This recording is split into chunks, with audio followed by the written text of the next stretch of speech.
munaasabadani waxay mid si weyn loo soo agaasimay ayaa waxaa lagu weyneynayay maalinta shaqaalaha adduunka oo ku beegan 1 May waxaana ka soo qayb galay mas'uuliyiinta dowlad goboleedka Hirshabelle, mas'uuliyiinta maamulka gobolka Shabeellada Dhexe iyo mas'uuliyiinta degmada Jawhar. munaasabadani ayaa waxaa ka soo qayb galay guud ahaan shaqaalaha gobolka iyo shaqaalaha maamulka Hirshabelle kuwaasi oo khudbado kala duwan ka soo jeediyay madasha ay ka dhaceysay munaasabada oo si weyn loo soo agaasimay. mas'uuliyiinta maamulka Hirshabelle ayaana ugu horeyn kelmado ku aadan farxadda maalinta shaqaalaha adduunka madasha ka soo jeediyay. waxaan maanta aad iyo aad ugu faraxsanahay in ay tahay maalintayga ugu horeysay oo aan ka qayb galo xaflad ballaaran ama sidan oo kale oo loo dhigayo maalinta shaqaalaha adduunka. waa maalintii ugu horeysay aad iyo aad ayaan ugu faraxsanahay. mid kale waxaan leeyahay soo dhaweyn iyo bogaadin waxaan la qabaa intii iga horeysay oo sida wanaagsan ay soo dhaweeyay maalinta shaqaalaha adduunka. waxaan leeyahay waa maalin wanaagsan maalinta shaqaalaha adduunka. shaqaalahana waxa waaye lafdhabartii ummadda waaye. waxaa la rabaa in la ogaado oo lafdhabartana la ilaaliyo. ummaddu haddii lafdhabarta ka jirto ma kabanayso, laakiin lafdhabarteeda haddii kaban tahay way kaban kartaa oo way shaqaysan kartaa. marka waxaan leeyahay shaqaale weyn oo meel kasta joogtaan hambalyo. waxaan hambalyo weyn u dirayaa dhammaan shaqaalaha adduunka kan Soomaaliyeed iyo kan maamulka kan Hirshabelle. waxaan leeyahay ninkii shaqaysta shaaxile Soomaali hore u tiriyay shaqada hore loo sii wado. maanta waxaan sugu nimid oo sharaf noo ah intaynaan maalintii shaqaalaha adduunka. waa maalin weyn ee la xuso shaqaalaha adduunka waa leeyahay, laakiin waa maalintii sharafta adduunka.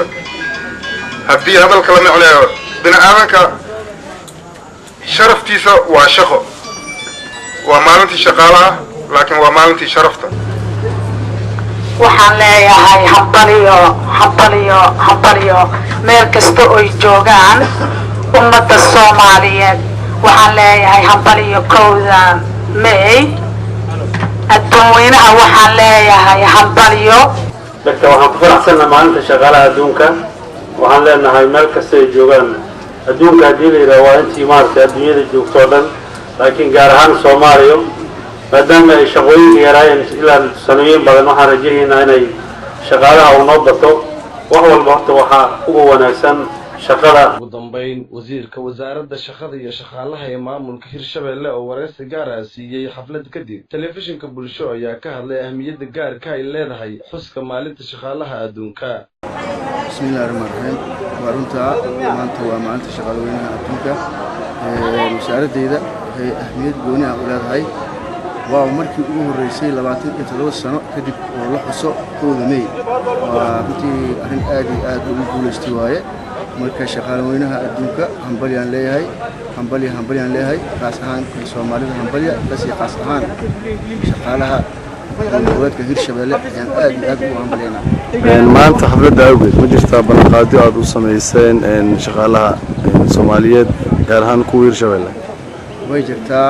waxaa ka mid ahaa waxyaabahaas aan u ballan qaadnay in aan dhammaan xafiiska wasaaradda shaqada iyo shaqaalaha inaan gaarsiino dhammaan inta ay ka taliso ama ay joogto gobolada ay joogto maamul goboleedka oo Hirshabelle gacan isugu jiro.